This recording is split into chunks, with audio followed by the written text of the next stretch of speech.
సామెతలు 14వ అధ్యాయం 4వ వచనం.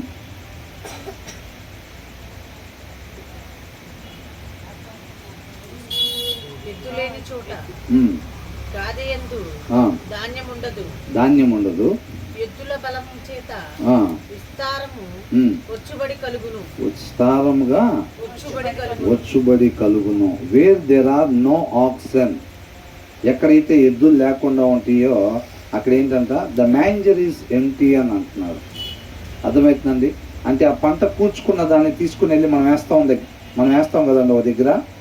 అదంతా ఎలా ఉండిద్దంట, నిండిపోయి ఉండిద్దా, ఖాళీగా ఉండిద్దా? ఖాళీగా ఉండిద్ది అనమాట ఎద్దులు లేని దగ్గర. ఎద్దులు గురించి ఎందుకు చెప్పారు ఇక్కడ? మళ్ళా ఒకసారి చదవండి.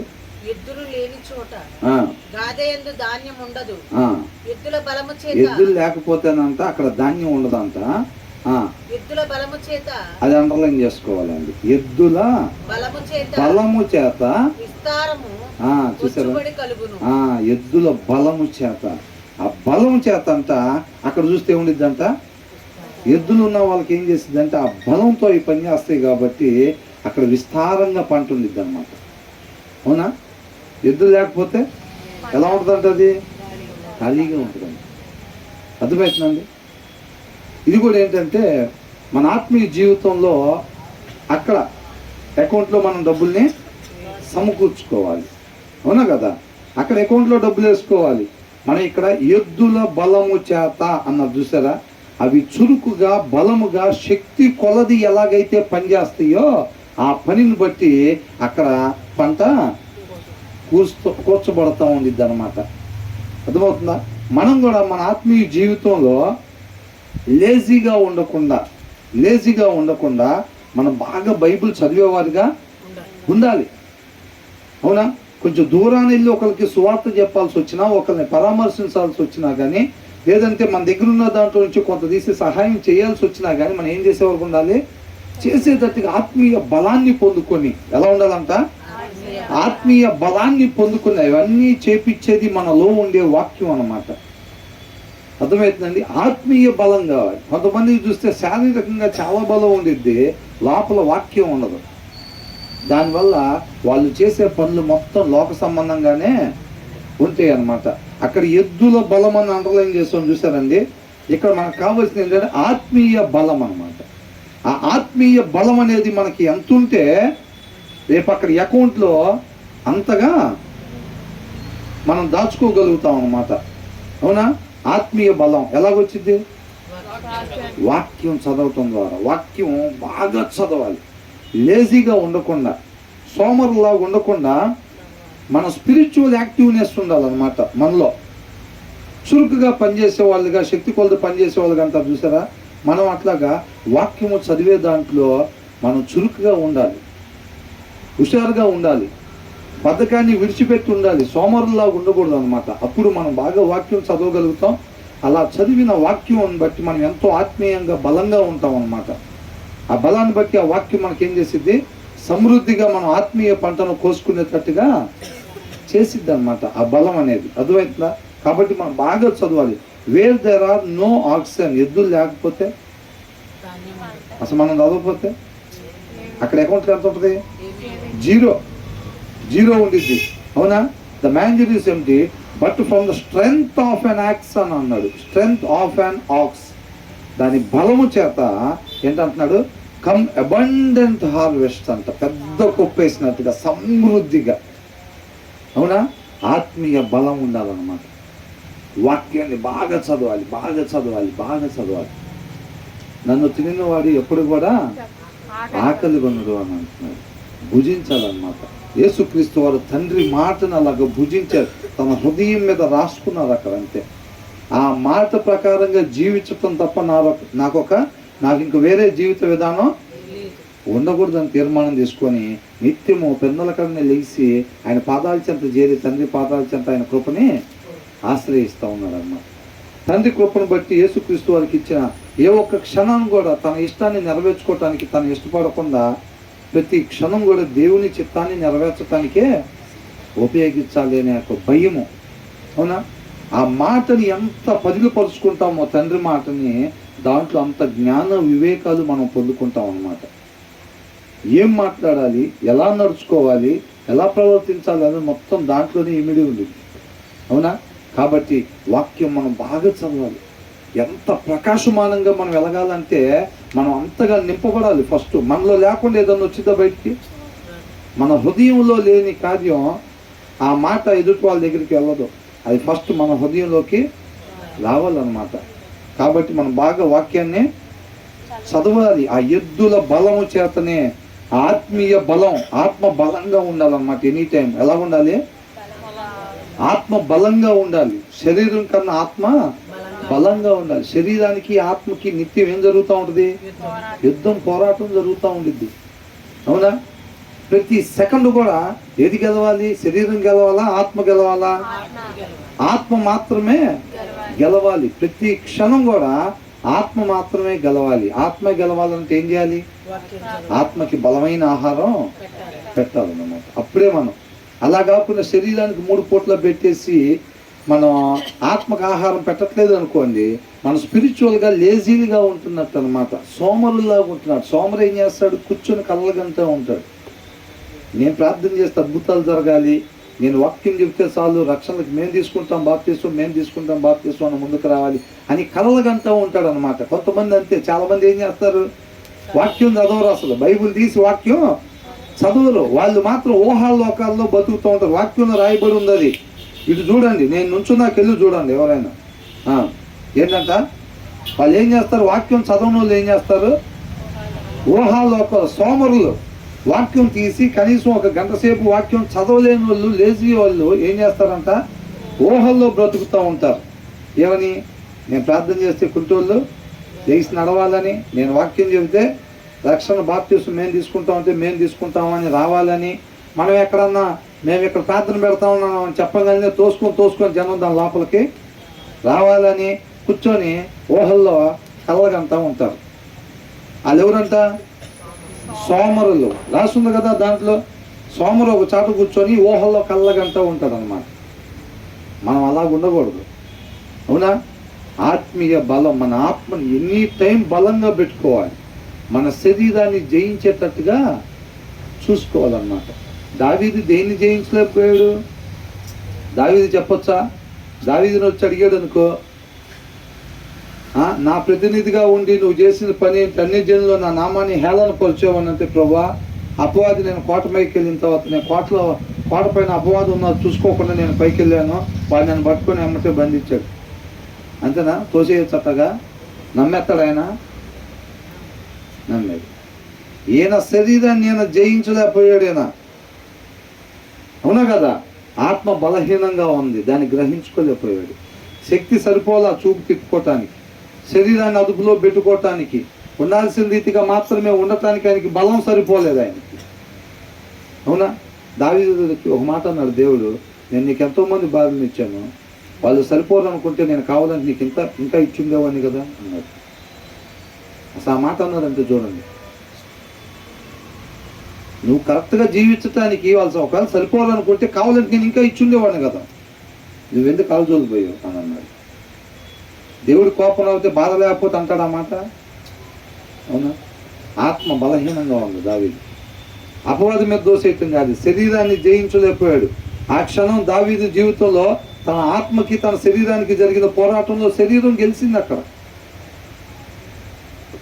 శరీరం గెలవటం వల్ల దావీదు జీవితంలో ఆ క్షణాలు చీకటి క్షణాలుగా ఉండిపోయాయి. అవునా? అది కాబట్టి 1 సెకండ్ కూడా మన ఆత్మ బలహీనంగా ఉండటానికి వీల్లేదు. శరీరం బలంగా ఉండాలన్నమాట. కాబట్టి మనం దేవుని చిత్తానుసారంగా మాత్రమే ఉండటానికి మన శరీరానికి ఎంత ఆహారం అవసరమో అంతే మనం పెట్టాలి తప్ప అంతకన్నా ఎక్కువ తీసుకోకూడదు. అది వాక్యానుసారం కాదు. అంతేనండి. అంటే ఏది తినొద్దని చెప్పట్లేదండి. అంటే చేపలు తినకూడదా, కోడి మాంసం తినకూడదా, బిస్కెట్లు తినకూడదా, లేదా చాక్లెట్లు తినకూడదు, లేదా అంతే కాదు. తినొచ్చు, శరీరానికి ఎంతవరకు అవసరం. శక్తి కావాలి కదా. అసలు తినకుండా ఉంటే మోకాళ్ళు వేయండి అని నేను చేస్తారా? వేయలేం.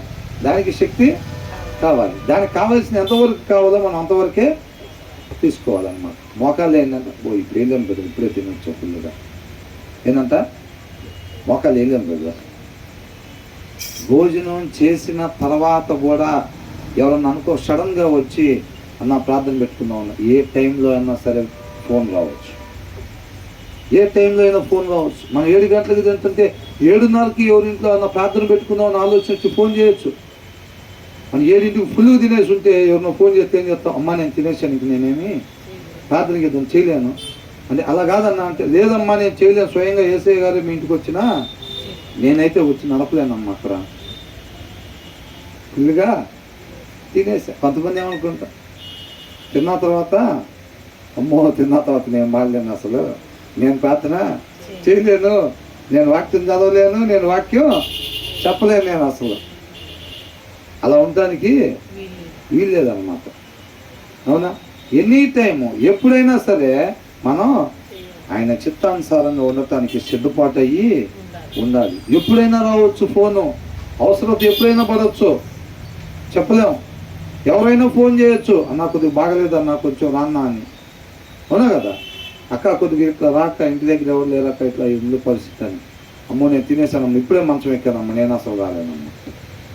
అది కాదక్క ఎంతో కొంత ఇస్తాను, నువ్వు 1 కోటి రూపాయలు ఇచ్చినా నేను రాలేనమ్మ, మంచం ఎక్కాను ఇప్పుడే, నన్ను మాత్రం రమ్మని చెప్పబాక. ఏంటంట తిని కొంతమంది మంచం ఎక్కితే 1 కోటి రూపాయలు ఇచ్చినా నేను మాత్రం రాలేను. అది వాక్యానుసారం కాదు.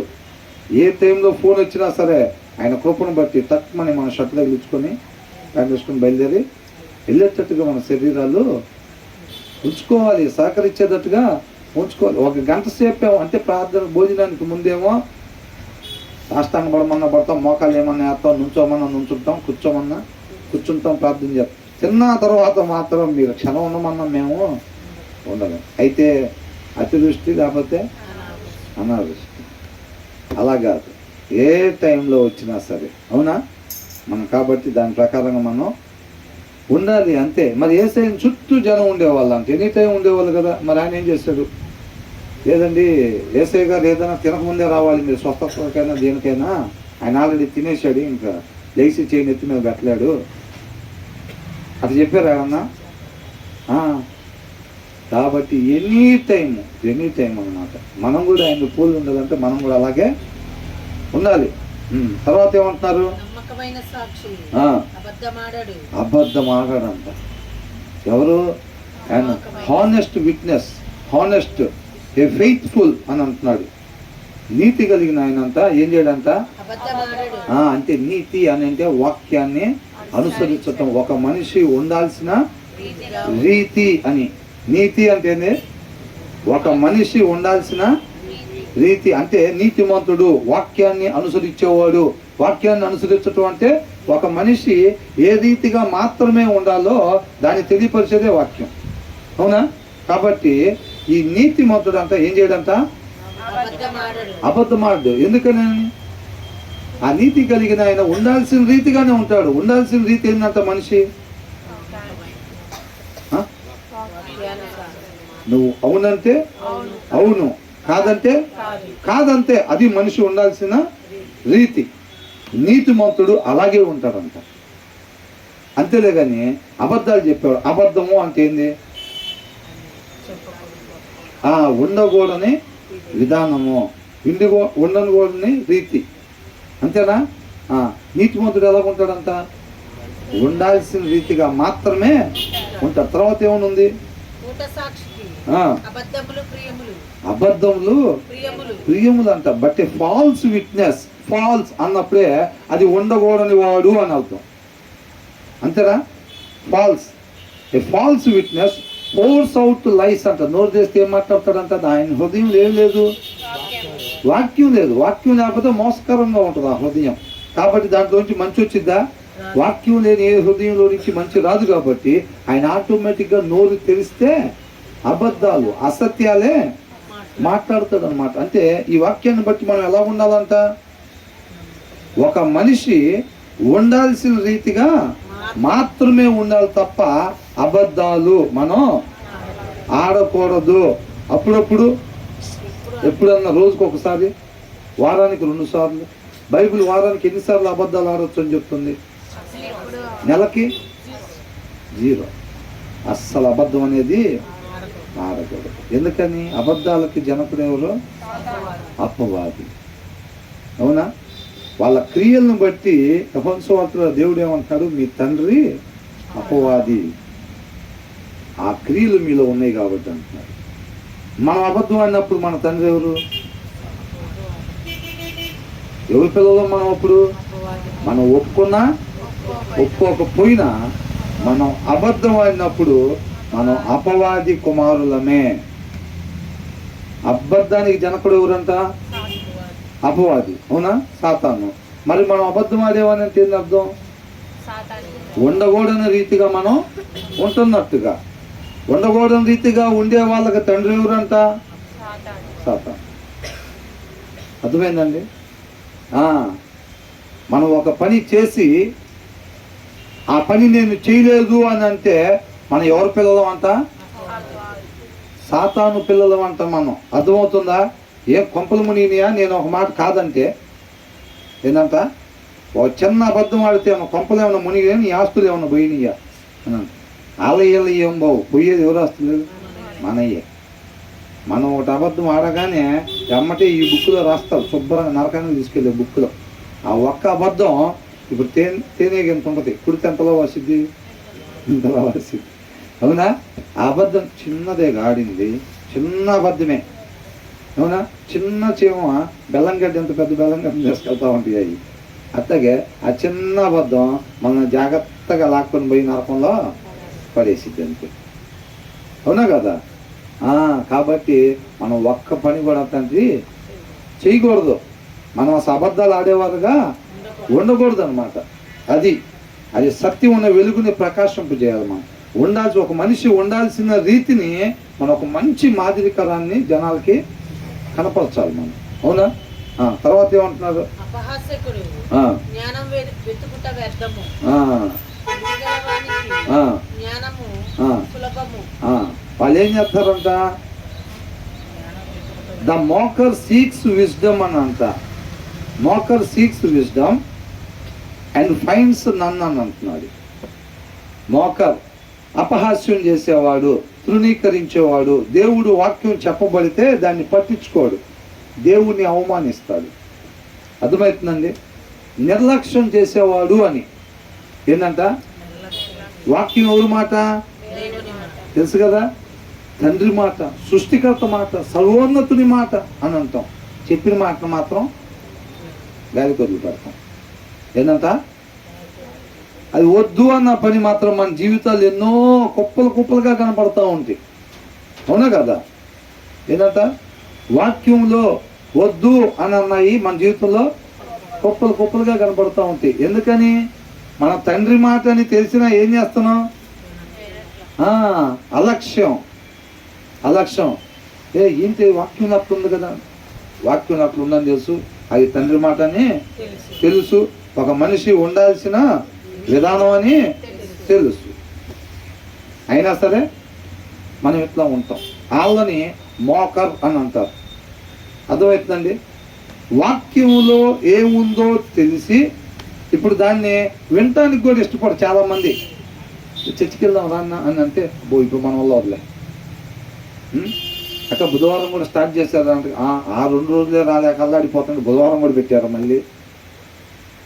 అంతేంది? అక్కడ ఏం చెప్తారు అక్క అని అంటే ఏం చెప్పిద్ది? వాక్యం చెప్పిద్ది. వాక్యం అంటే ఏంటక్క, ఎవరి మాట అది అని అడిగితే దేవుని మాట అది అంటే, మరి రా అక్క వెళ్దామంటే ఇప్పుడు మన వాళ్ళు అంటే ఏం చేస్తుంది? నిర్లక్ష్యం అంట. అవునా? అలాంటి నిర్లక్ష్యం చేసేవాళ్ళు కానీ ఏమనుకుంటారు తెలుసా? కరెక్ట్గా ఒక్క అడుగు కూడా పక్కన పడకుండా నిత్య జీవానికి తిన్నగా వెళ్ళేటట్టుగా నన్ను నడవాలని ఆశపడతా ఉంటారంట. అదే అంటున్నారు, ద మోకర్ సీక్స్ విజ్డమ్ అని అంటున్నారు. వీళ్ళకి ఏంటంట? మోకర్స్ అని అంటేనే వీళ్ళు దేవుని మాటని అలక్ష్యం చేసేవాళ్ళు అని, అపహాస్యం చేసేవాళ్ళు, అవహేళన చేసేవాళ్ళు. అర్థమవుతుందండి?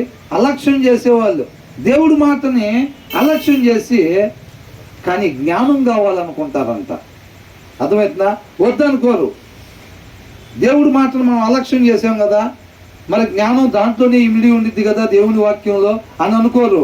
ఇలా వాక్యం అది తండ్రి మాట అని తెలుసు, కానీ వాక్యం మాత్రం అలక్ష్యం చేస్తారు. కానీ ఏం కావాలి వీళ్ళకి? జ్ఞానం కావాలి. బైబిల్ తీసి చదవ బుద్ధి అవ్వదు మనకి. ఏముంది దాంట్లో? ఆ నల్లటి పుస్తకం ఏంది మన అల్మర్లో? ఏముంటుంది దాంట్లో? అది బైబిల్ అంటారులే. ఏంటంట? అది బైబిల్ అంటారులే, అల్మర్లో ఉన్నదాన్ని. ఏముంటుంది దాంట్లో? వాక్యం ఉంటుంది. వాక్యం అంటే మన సృష్టికర్త మాట. మనం ఏం చేయాలన్నది చెప్తాడు దాని ద్వారా. అంటే 10 ఎప్పుడు తీసినట్లేదు, అది అక్కడ ఉంటుందిలే. ఇవాళ కాకపోతే రేపు, ఈ నెల కాకపోతే వచ్చే నెల, ఈ సంవత్సరం కాకపోతే వచ్చే సంవత్సరం, యవనస్తులుగా ఉన్నప్పుడు కాకపోతే వృద్ధులైనప్పుడు. ఎక్కడ పోయింది అది అని అంటారు, అలక్ష్యం చేస్తారు. కానీ వాళ్ళకి ఏం కావాలి? మంచం మీద కూర్చొని, మంచం మీద పరుపుల మీద వేస్తారు మోకాళ్ళు. అమ్మగారు అయ్యగారు ఎక్కడ వేస్తారు? పరుపుల మీద. 1 అడుగు దూరంలో కింద వేస్తాను గుదరలో. జ్ఞానం ఎక్కడ పడాలి? కరెక్ట్గా నెత్తి మీద పడిపోవాలి, అంతే జ్ఞానం. మరి ఆ జ్ఞానం లేకపోతే నిత్య జీవం రాదు కదా, అవునా? బైబిల్ మాత్రం అల్మారాలోనే ఉండాలి. మనం తీసైతే చదవము, దాన్ని అలక్ష్యం చేస్తాం. కానీ జ్ఞానం మాత్రం కావాలి అని అనుకుంటూ ఉంటారు. దైవ జ్ఞానం ఫుల్గా మన దెబ్బకి సొలొమోన్ కూడా సరిపోకూడదు, అవునా? సొలొమోన్ పేరు ఎందుకు చెప్పా? పర్వాలేదుగా, అది ఆయన జ్ఞానవంతుడు కాబట్టి మన దెబ్బకి సొలొమోన్ కూడా సరిపోకూడదు. అంతటి జ్ఞానం మనకు కావాలనుకుంటాం, కానీ దాన్ని మాత్రం అలక్ష్యం చేస్తాం. బైబిల్ అబ్బో ఇవాళ అవుతులే, కానీ రేపు నుంచి చదవటం అనుకుంటాం, రేపు నుంచి చదువుదాం అనుకుంటాం. అలక్ష్యం చేసి, కానీ ఆ జ్ఞానం మాత్రం మనకి కావాలనుకుంటారంట. అలా కావాలనుకునే వాళ్ళకి ఏమైందంట? The mocker seeks wisdom and finds none అని అంటున్నాడు. ఏంటంట? నథింగ్. వాళ్ళకేంటంట? దేవుడు మాటనంట అలక్ష్యం చేసి, ఆ మాటలో ఇమిడి ఉండి ఆ జ్ఞానం మాత్రం కావాలనుకుంటారంట. బైబిల్ తీసి చదవరు, దేవుడి జ్ఞానం మాత్రం ఫుల్గా రావాలి, అవునా? మనం నోరు తెరిస్తే అవతల వాళ్ళకి జీవం మీద ఆశ కలుగుతూ ఉండాలి. బైబిల్ మాత్రం మనం తీసేది ఉండదు. ఎవరైనా వాక్యం చదివితే ఇంకెంతసేపు చదువుతారు? అసలు అప్పటికే 7 నిమిషాలు అయింది, ఇంకెంతసేపు చదువుతారేమో. తొందర ముగిస్తే బాగుండు. ఏ రోజు కాదు అది, అంతేగా. ఆయన మాట, సృష్టికర్త మాట వినబుద్ధి అవ్వదు. దాని లోపల ఉన్న జ్ఞానం మాత్రం బిందులుగా మన మీద పడాలి. మనం నోరు తెరిస్తే అవతల వాళ్ళు మేము తీసుకుంటాం, బాప్తీసం మేము తీసుకుంటామని ఆ రోజు పేతురు లేచి మాట్లాడుతుంటే 3000 మంది. అదే సోమరి ఏం చేస్తారంటే, ఫస్ట్ వచ్చిన ఏముంది ఇక్కడ? ఎద్దుల బలము చేత విస్తారముగా పంట వచ్చిందంటే, ఎద్దుల బలము మన ఆత్మీయ బలము. మన ఆత్మీయ బలం వల్లనే మనకి అక్కడ అకౌంట్లో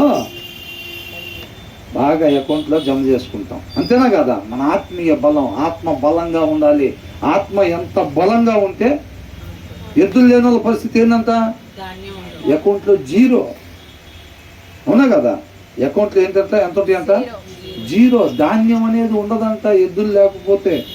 ఎద్దుల బలము చేత, మన ఆత్మీయ బలము చేత ఆత్మ బలంగా ఉండాలి. నిత్యము పోరాటం. దావీదు ఆత్మ బలహీనంగా ఉండటం వల్ల శరీరం గెలిచింది అక్కడ, అవునా కదా? కాబట్టి మనం బలంగా ఉండాలి ఇక్కడ. కాబట్టి మనం షార్ట్ కట్స్ ఎతకటానికి ప్రయత్నం చేయకూడదు. ఇక్కడ బైబిల్ తీయకుండా కొట్టాలి. బైబిల్ తీస్తుంది ఎప్పుడురా? 30 సంవత్సరాలు మనం ఎక్కడ చదువుతాం? 30 సంవత్సరాలు చదివి జ్ఞానం మనం ఎక్కడ తెచ్చుకుంటాంరా? 3 నిమిషాల్లో వచ్చింది అట్టుగా, అవునా కదా? అట్లాగానే అంటున్నాడు అనమాట. దేవుడి మాటని అలక్ష్యం చేసి దేవుడి జ్ఞానం కావాలనుకుంటే రాదు. వీళ్ళు అలా ఎతుకుతారంట చాలా మంది. ఈ అలక్ష్యం చేసేవాళ్ళు, వివేకం లేని వాళ్ళు అలాగా ఎతుకుతారంట. మనకెందుకు చెప్పారు? మనల్ని ఏమంటున్నారు? దేవుడి వాక్యాన్ని అలక్ష్యం చేసి దేవుడి జ్ఞానాన్ని కావాలని ఆశపడబాకండి, మీకేమీ దొరకదు అని అంటున్నాడు. అదే రాశాడు, అవునా? దేవుని వాక్యం చదివితేనే దేవుడి జ్ఞానం వచ్చిద్ది అని క్లారిటీగా రాశారు. వాక్యం చదవకుండా దేవుని జ్ఞానం రాదు, వివేకము రాదు. వివేకము జ్ఞానము రాకపోతే మనం నడవాల్సిన త్రోవలో మనం నడవము, అంతే. ఏ పేరు పెట్టుకున్నా, ఏ ఫెలోషిప్కి వెళ్ళినా, ఎన్ని సంవత్సరాలు అవుతున్నా బాప్తిసం తీసుకొని, అవునా? ఆ వాక్యం చదవకపోతే, దేవుడు మాటను లక్ష్య పెట్టకపోతే మాత్రం మనకి అజ్ఞానం రాదు. But knowledge comes easily to the discerning అని అంటున్నాడు. వివేకము కలిగిన వాళ్ళకి అని అంటే ఆ భయం ఉంటుంది, చూసారండి? ఆ భయం ఉండాలి ఎప్పుడైనా. వివేకం కలిగిన వాళ్ళకి ఏంటంటే ఏదో ఒకటి లేరా చేద్దామని అనుకోరు. వాక్యం ఎవరు చదవరు అంటే ఏముందిలే తగ్గదు, ఏది అనిపిస్తే చేస్తా ఉన్నాం అని అనుకుంటాడు. వాక్యం ఎవరు చదువుతారు అని అంటే చెయ్యాల్సింది మాత్రమే నేను చెయ్యాలి, మాట్లాడాల్సింది మాత్రమే నేను మాట్లాడాలి, ఏసేలాగా ప్రవర్తించాల్సిన రీతిగా మాత్రమే నేను ప్రవర్తించాలి అనే ఆ వివేకం ఉంటుంది చూసారండి, ఆ భయం ఉంటుంది చూసారండి, ఆ శ్రద్ధ ఉంటుంది చూసారా, ఆ ఆశ ఉంటుంది చూసారా, వాళ్ళకంట ఆ జ్ఞానం తేలిగ్గా వచ్చింది. తెలుగులో ఏమన్నా అక్కడ? తెలివి గలవానికి ఏంటంట? జ్ఞానము సులభము. తెలివి అని రాశారు, ఇక్కడ వివేకం అని వచ్చాడు. వివేకం కలిగిన వాడు ఏం చేస్తాడంటే మాట్లాడాల్సింది మాత్రమే నేను మాట్లాడాలి, వేసేలాగా ప్రవర్తించాల్సిన రీతిగా మాత్రమే నేను ప్రవర్తించాలి అని అనుకుంటారు చూసారా. వివేకం కలిగిన వాళ్ళకంతా జ్ఞానం తేలిగ్గా వచ్చిందని. ఇప్పుడు ఇదేంటి, నేను ఉండాల్సిన రీతిగా మాత్రమే ఉండాలి అని అనుకుంటాడు కదా వివేకవంతుడు. నీవు పేరు చూసుకోవటాలు ఇక్కడే, మట్టి తీసుకోవటాలు ఇక్కడే, ఇక అవన్నీ ఇక్కడే, ప్రతిదీ. నేలు కట్టలు కూడా తెచ్చుకున్నారా? నేలు కట్టలు, దువ్వెళ్ళు, కొబ్బరి నూనె డబ్బాలు తెచ్చుకుంటే సరిపోయేది కదా. అయితే ఏంటంట, ఉండాల్సిన రీతిగా మాత్రమే ఉండాలి అని ఎవరికైతే ఆ భయం ఉండిద్దో వాళ్ళు ఏం చేస్తారంటే దాన్ని అలమరలో పెట్టి ఉంచరు. ఎందుకని? ఉండాల్సిన రీతిగా మాత్రమే ఉండాలి అనేది ఎట్లా తెలిసిద్ది? వాక్యంలో నుంచి తెలిసిద్ది. కాబట్టి ఆ భయం ఉండే వాళ్ళు ఏం చేస్తారంటే నిత్యం పద్దాకల వాక్యాన్ని చదువుతూ ఉంటారు అన్నమాట. ఆ చదివే వాళ్ళకి ఆ జ్ఞానం అంట ఈజీగా దొరికిద్ది. అర్థమవుతుందండి? ఆయన మాటను అలక్ష్యం చేసి వాక్యాన్ని చదవకుండా, వాక్యం ఎనబుద్ధి అవ్వకుండా ఉంచి కానీ మాకు దేవుడి జ్ఞానం కావాలి అనుకునే వాళ్ళకి ఏమీ దొరకదంట. అర్థమవుతుందా? నిత్య జీవానికి నడిపించే ఆ జ్ఞాన వివేకాలు మనకి కావాలి అని అంటే అది దేవుని నోట నుంచి వచ్చే వాక్యం వలన మాత్రమే అది సాధ్యమో. నిత్య జీవానికి ఎంతమందికి వెళ్ళాలని ఉంది? అక్కడికి వెళ్ళాలి అని అంటే జ్ఞాన వివేకాలే తీసుకెళ్తాయి అంట. రామోజీ ఫిలిం సిటీలోకి వెళ్ళాలని అంటే బస్సులు ఇవి ఉంటాయి చూసారా, గోల్ఫ్ కోర్సులోకి వెళ్ళి ఆ వ్యాన్లు తీసుకెళ్తాయి. నిత్య జీవానికి వెళ్ళాలంటే ఇదివరకు మమ్మల్ని స్కూల్కి 47V అని ఒక బస్సు ఉండేది, ఆ బస్సు తీసుకెళ్ళేది మమ్మల్ని. నిత్య జీవానికి ఏం తీసుకెళ్తాయి అంట? జ్ఞాన వివేకాలు తీసుకెళ్తాయి అంట. అర్థమవుతుందా? అవి లేకుండా నిత్య జీవానికి చేరుకోలేం. ఇక వేరే వాటికి దారి తెలియదు. జ్ఞానానికి వివేకానికే తెలుసు నిత్య జీవానికి దారి. యేసయ్య కూడా వాటిని పట్టుకునే నిత్య జీవానికి, మరణాన్ని గెలిచి నిత్య జీవము పొందుకున్నాడు. అవునా కదా? కాబట్టి మరి ఆ జ్ఞాన వివేకాలు ఎక్కడ దొరుకుతాయి అంట? దేవుని వాక్యం నుంచి మాత్రమే అవి దొరుకుతాయి అన్నమాట. అవునా? కాబట్టి మనం నిత్య జీవానికి వెళ్ళాలి అని అంటే మనకేం కావాలి? జ్ఞాన వివేకాలు కావాల్సిందే. ఇక వేరే దారి ఉందా? ఇక వేరే దారి లేదు.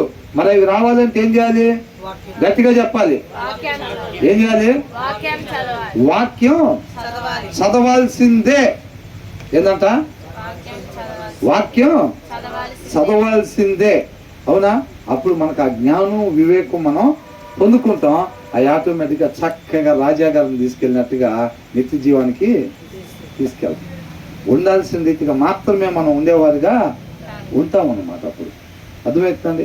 వాక్యం చదవకుండా దేవుడి జ్ఞానం కావాలనుకుంటే ఆ ప్రయాస వ్యర్థం, మీకేం దొరకదు అంటున్నాడు.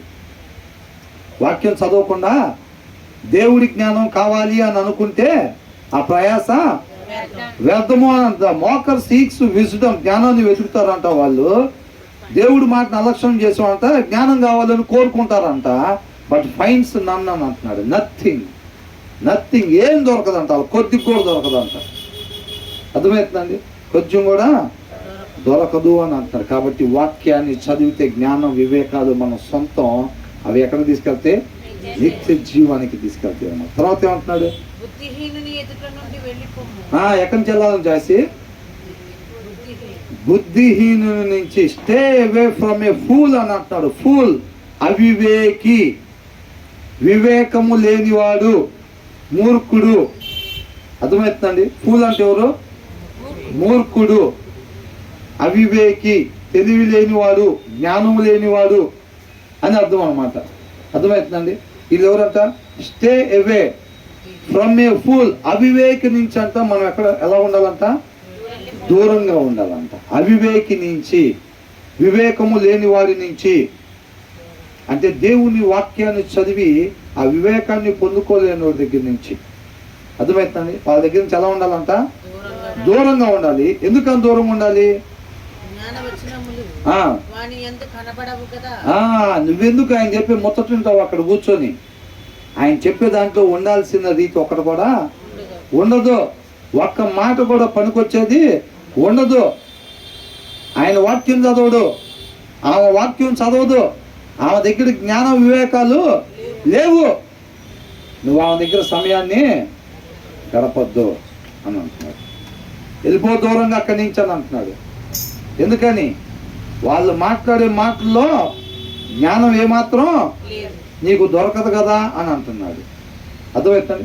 Stay away from a pool for you will not find knowledge on their lips అని అంటున్నాడు. వాళ్ళ నోట్లో నుంచి వచ్చే మాటలో ఏమాత్రం ఇంత కూడా జ్ఞానం ఉండదు, నీకు ప్రయోజనం ఉండదు వాళ్ళ దగ్గర కూర్చున్నా అని అంటున్నాడు. కాబట్టి ఏం చేయాలంట?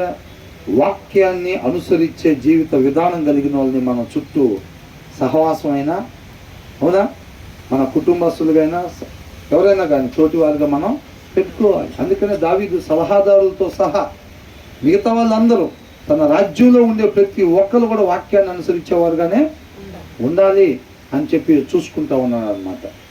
అర్థమవుతుందండి?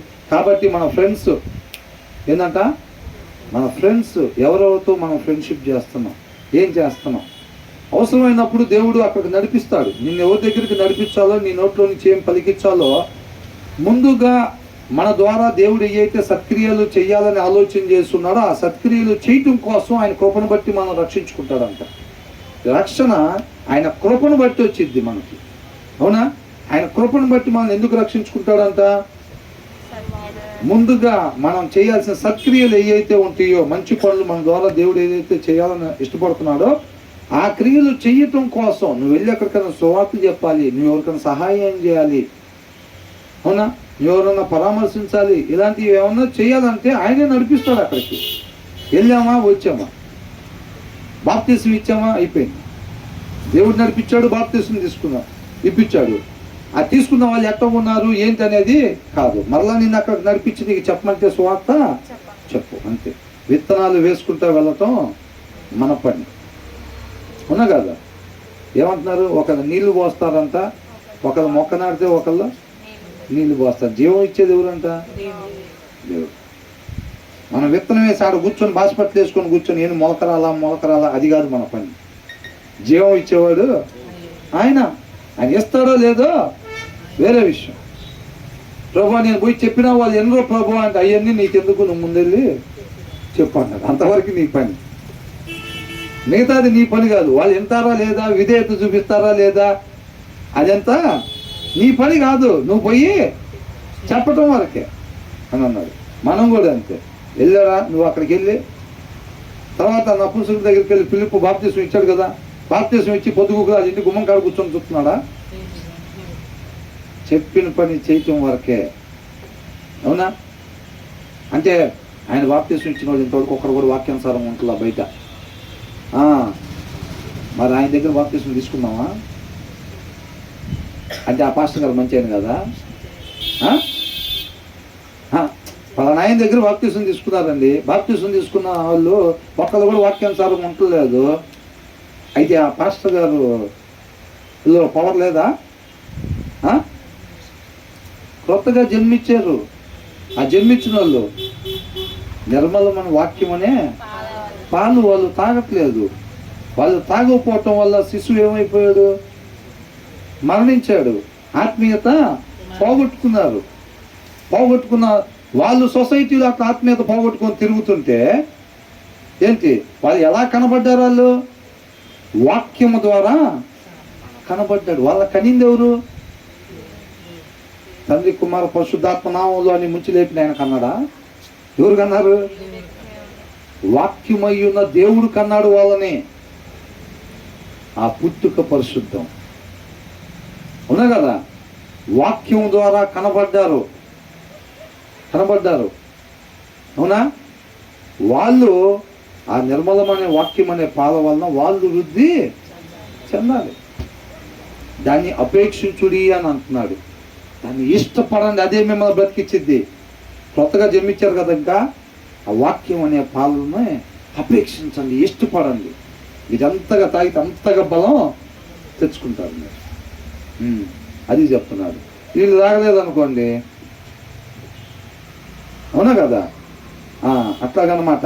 కాబట్టి అంటే చాలా మంది అనుకుంటారు ఆయన 3 బాప్తిస్మం ఇచ్చాడండి, ఆ 3 లోకానుసారంగానే తిరుగుతున్నారు మళ్ళీ, కాబట్టి ఆయన దగ్గరికి పోకూడదు అంటే అది వాక్యానుసారమేనా? వాక్యానుసారం కాదు. మనం కూడా ఏం బాధపడే పని లేదు అసలు. మనం సత్యంలో ఉంటే వీళ్ళు మనం బాప్తిస్మం ఇచ్చిన వాళ్ళు ఏంటి మళ్ళీ అట్లా తిరుగుతున్నారు, ఒక్కడు కూడా సరిగ్గా నిలబడతలేదు ఏంది మాదిరికరంగా, మనం ఏమన్నా సరిగ్గా ముంచలేదా నీళ్ళల్లో? ఏంటంట ఆ రోజే డౌట్ పడ్డా, ప్యాంట్ సరిగ్గా మునిగినట్లేదని. ఏంటంట ప్యాంట్ సరిగ్గా మునిగినట్లేదు, చెయ్యి సరిగ్గా మునిగినట్లేదు. నాకు కూడా డౌట్ వచ్చింది ఆ రోజు. మనం సరిగ్గా సత్యంలో లేదనుకోండి, అంతేనా కదా?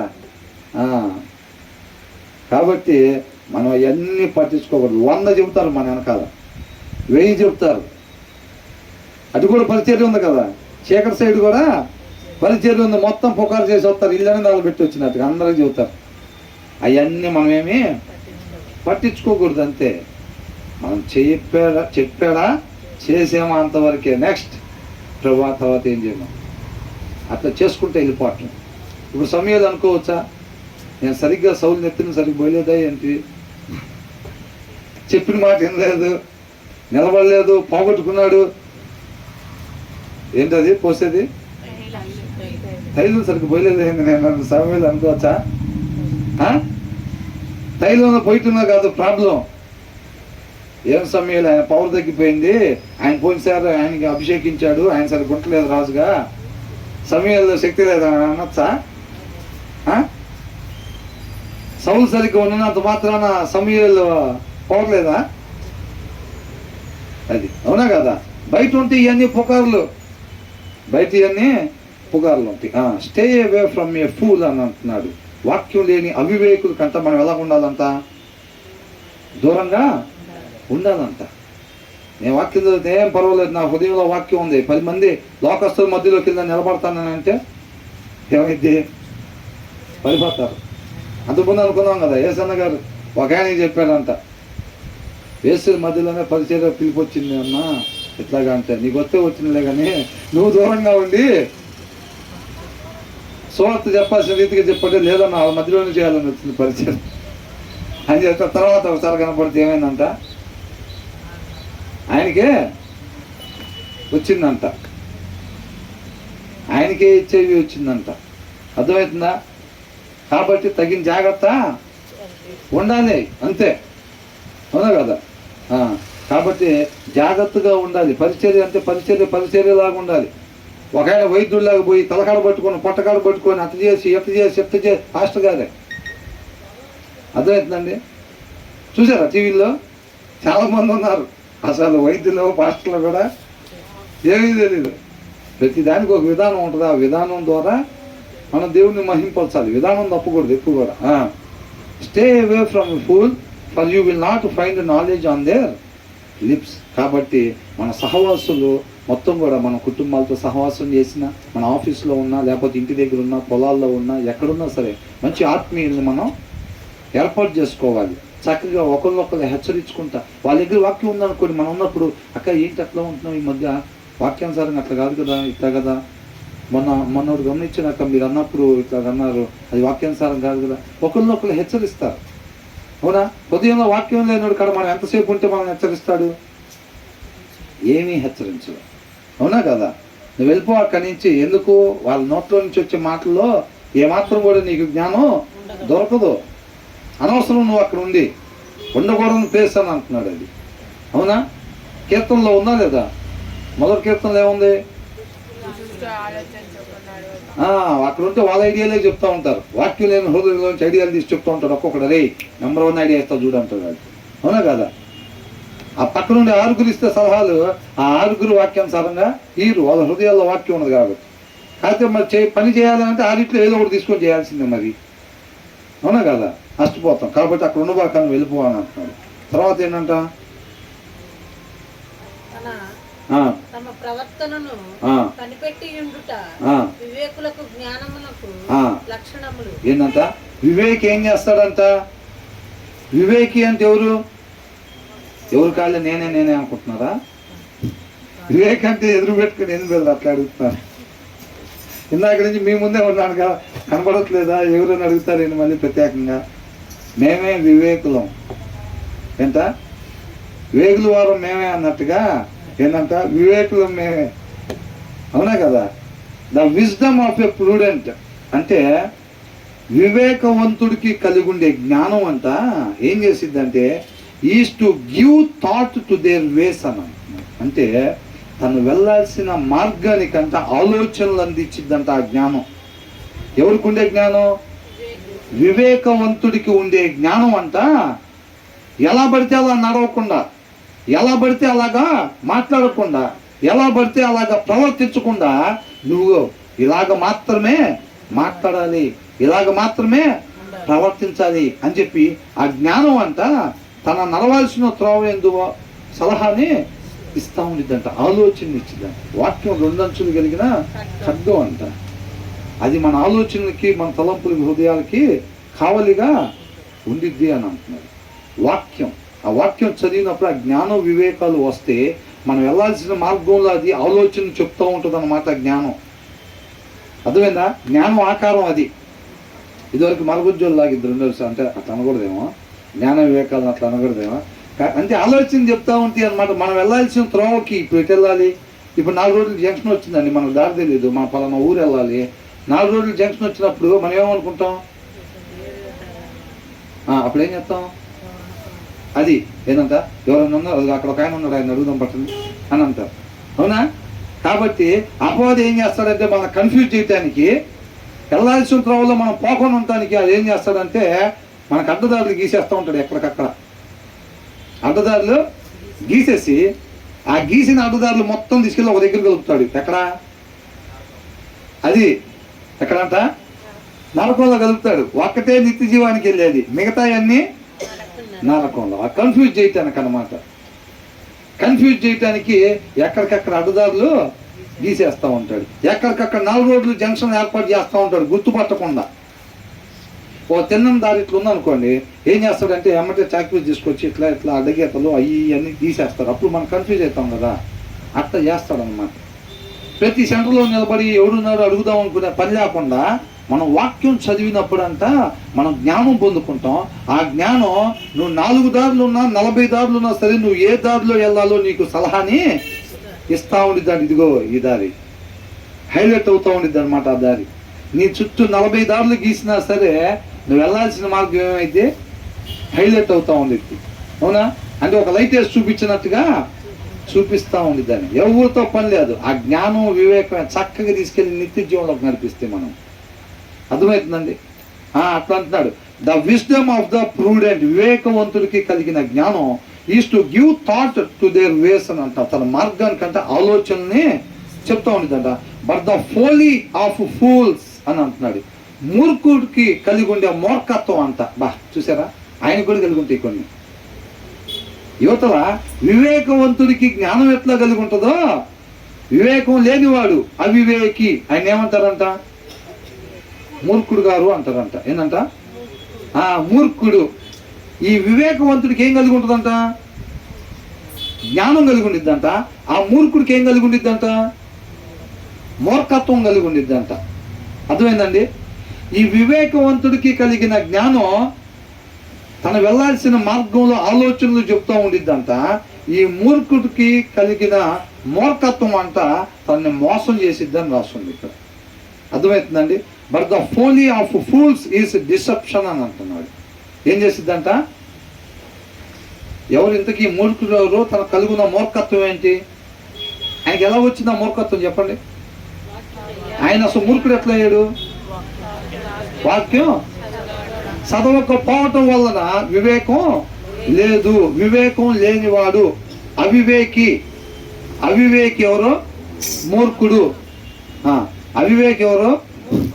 అవివేకి మూర్ఖుడు. అప్పుడు తనకేమొచ్చింది? మూర్ఖత్వం వచ్చింది అనమాట. అవునా? ఉండకూడని విధానం వచ్చింది. ఉండకూడని విధానం వచ్చింది. దాని ద్వారా అది తనను ఎక్కడికి నడిపించింది? నిత్య నరకాగ్నికి మోసం చేసిద్ది అనమాట తనని. అర్థమవుతుందా?